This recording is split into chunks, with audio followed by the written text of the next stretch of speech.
जी अस्सलाम वालेकुम dear students, my name is Zahid Ahmed and you are watching Zahid medical series. तो दोस्तों, आज हम जिस टॉपिक पे बात करने वाले हैं वो है एड्स।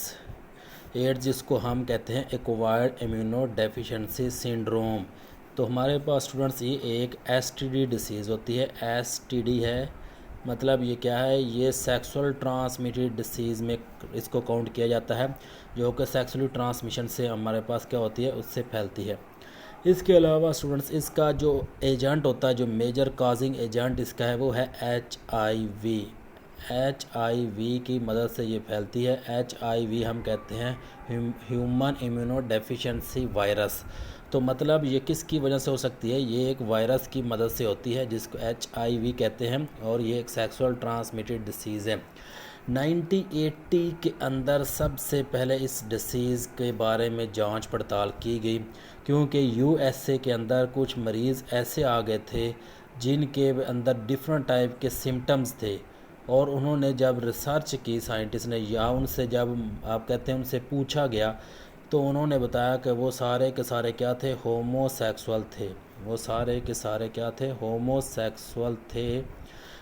इन लोगों के अंदर सबसे पहले ये डिसीज़ जो थी वो डिस्कवर हुई थी। लेकिन उस वक़्त इसको ना तो डिसीज़ को एड्स का नाम दिया गया और ना इनको पता था कि ये डिसीज़ कौन काज कर रहा है। 1984 के अंदर इसके ऊपर प्रॉपर एक वर्क किया गया, क्योंकि अब क्या था, पेशेंट की तादाद बढ़ने लग गई थी। और अब एक और जो नई बात सामने आई थी वो ये थी कि ये सारे के सारे पेशेंट जो अब आ रहे थे वो होमोसेक्सुअल ना थे, बल्कि उन लोगों ने ब्लड ट्रांसफ्यूजन करवाया था। उन्होंने क्या किया था, ब्लड ट्रांसफ्यूज़ किया था, मतलब ब्लड किसी बंदे को दिया था, या उस जो हमारे पास इस डिसीज़ का पेशेंट था उससे ब्लड लिया था। तो इसकी वजह से भी ये बीमारी देखने को मिली। तो साइंटिस्ट सबसे पहले तो सोच रहे थे कि ये सिर्फ़ और सिर्फ होमोसेक्सुअल की वजह से फैलती है। लेकिन जब 1984 के ऊपर जो कुछ नए मरीज़ आए और उन्होंने ऐसा कोई काम नहीं किया था, उन्होंने होमोसेक्सुअलिटी नहीं की थी, लेकिन उनके अंदर भी ये जो हमारे पास डिसीज़ थी वो भी देखेगी।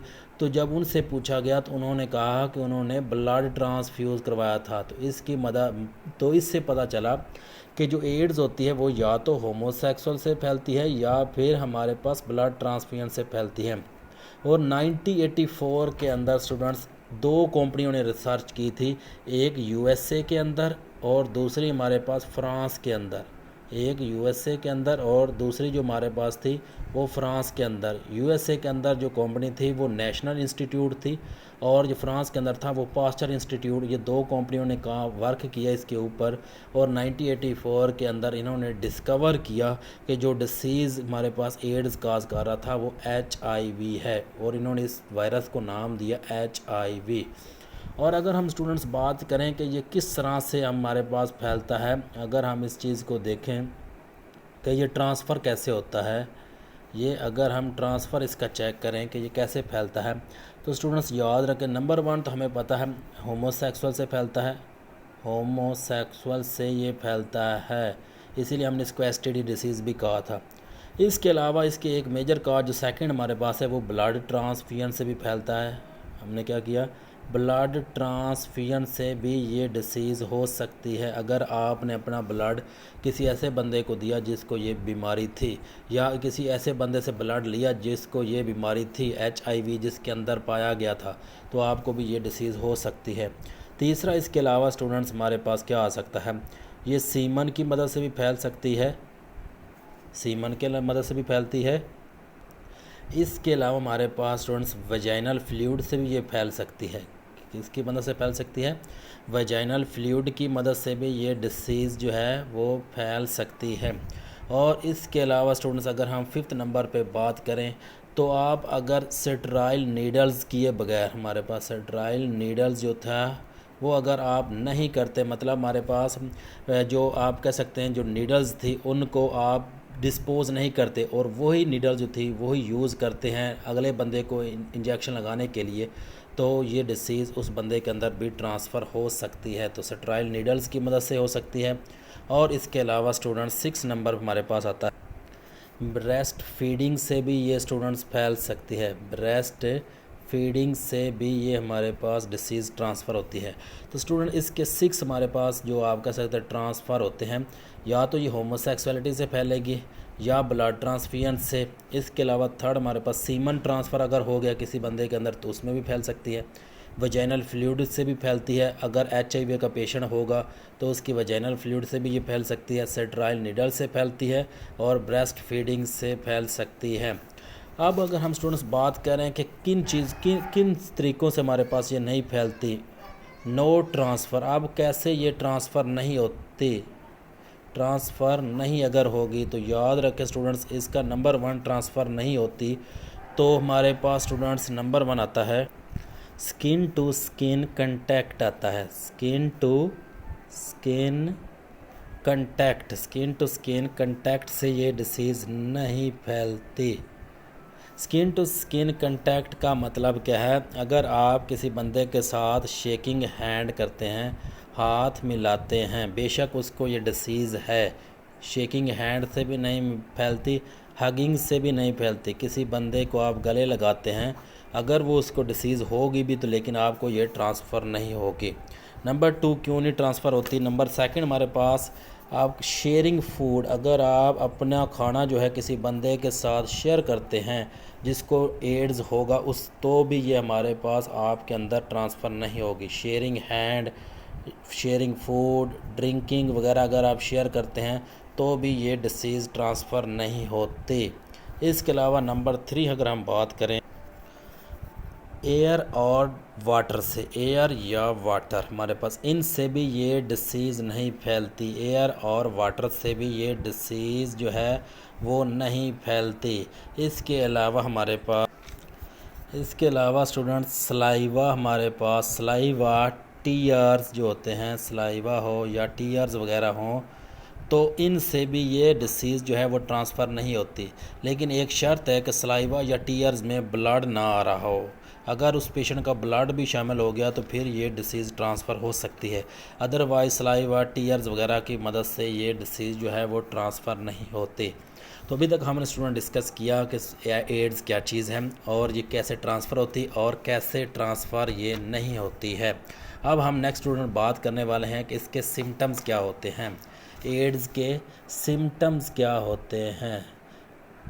तो स्टूडेंट्स हम बात करते हैं एड्स के सिम्टम्स की। तो नंबर 1 हमारे पास स्टूडेंट्स जो एड्स का सिम्टम्स आता है वो ये है कि इस पेशेंट्स को जो है वो फ़ीवर होता है।